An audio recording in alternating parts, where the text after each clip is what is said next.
来看台南市的大台南观光城已经40栋，即马是无啥物游客啊。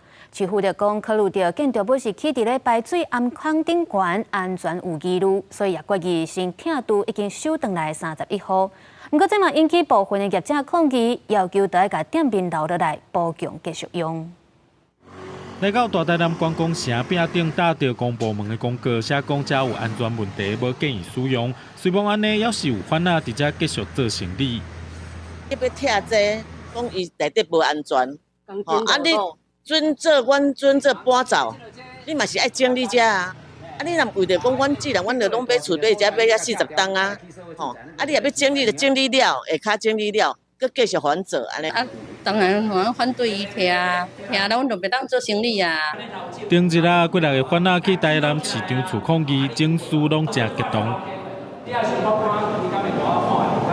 不过，已经40栋的大台南观光城，因为无人也渐渐衰微。观光城起伫好多用低水圳顶头下骹有暗坑，市府惊有安全问题，决议先拆已经收回31号。也那观光城确实有部分的壁梁柱逼开，更紧拢已经看现现。不过，真侪反啊，伫遮已经做一世人的生意，望会当原地保留，补强建物。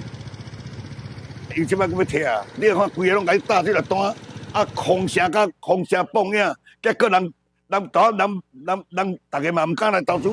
尾后阮讲你要甲赶走嘛，要有配套啊。高雄的土木技师啊，来做一个鉴定，那嘛是拢安全结构无虞吼。